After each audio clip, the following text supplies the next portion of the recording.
Aujourd'hui, on va faire des hyperlapses.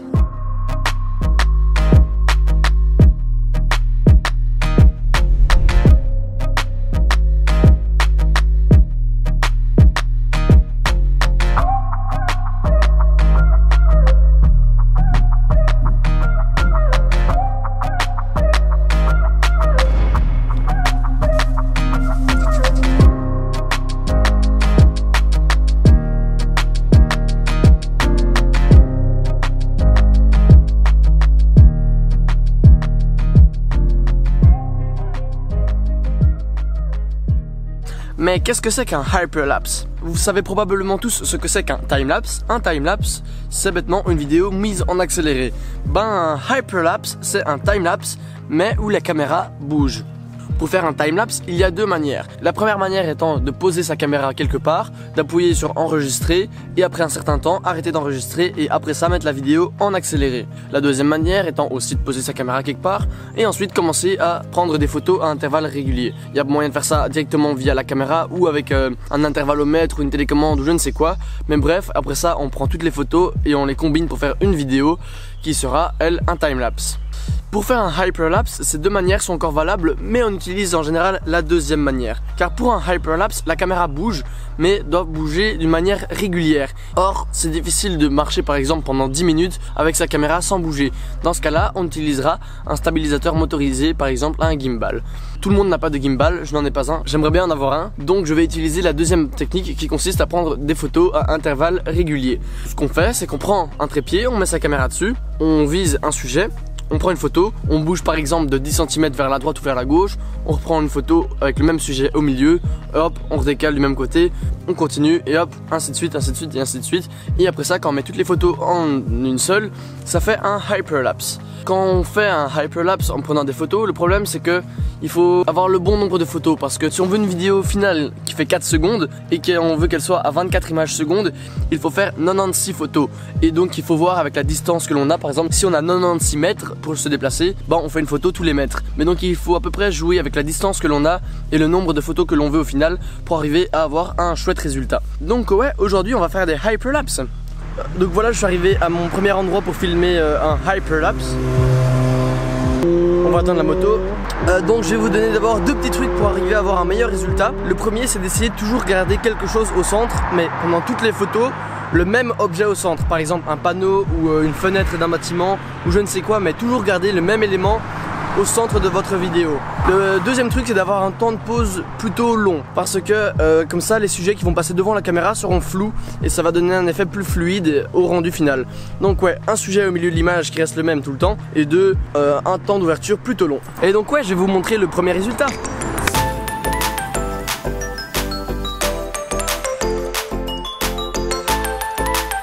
Une autre technique pour que ça donne mieux, c'est de filmer à un endroit où il y a beaucoup de monde pour créer, en plus du mouvement de la caméra, un mouvement par exemple de foule ou je ne sais quoi, de voiture. Donc ouais, vaut mieux être à un endroit où il y a beaucoup de monde, comme une place dans une ville par exemple.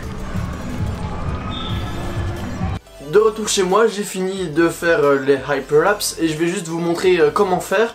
Donc ouais, c'est parti pour aller sur le PC pour vous montrer comment on fait ça. Si le processus de post-production ne vous intéresse pas mais que vous voulez juste voir le résultat final, vous pouvez skipper à 5 minutes 54.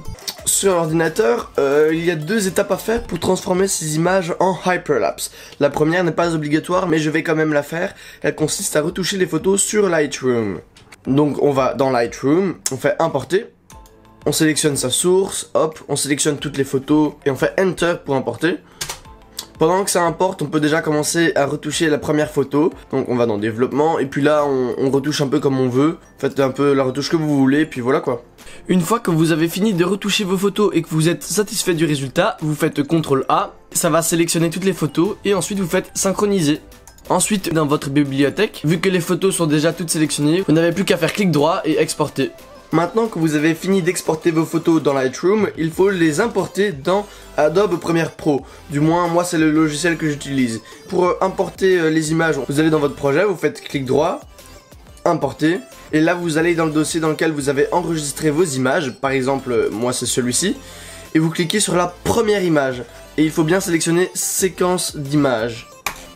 très important. Une fois que vous avez sélectionné la première image et l'option séquence d'images, vous faites simplement ouvrir. Ça va créer une petite vidéo que vous allez glisser, hop, dans votre projet, ici.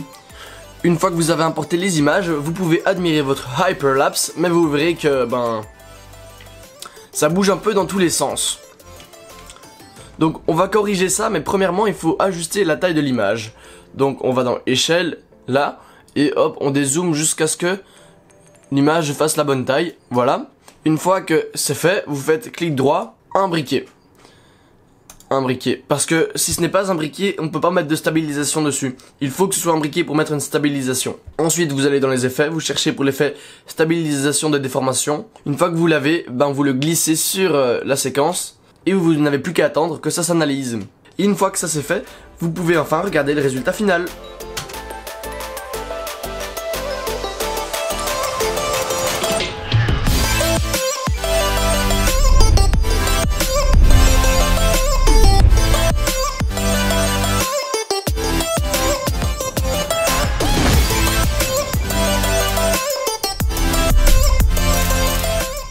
Je sais pas ce que vous en avez pensé, mais moi franchement je trouve que le résultat donne super bien.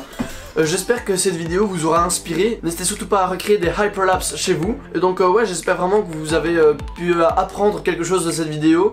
Et même si vous ne comptez pas refaire des hyperlapses chez vous, j'espère que vous avez quand même trouvé la vidéo intéressante et que vous avez appris quelque chose. Donc c'est ça qui va conclure la vidéo. J'espère vraiment qu'elle vous aura plu. Si c'est le cas, n'hésitez surtout pas à mettre un like, un commentaire, à vous abonner et à partager la vidéo. Ça me ferait extrêmement plaisir.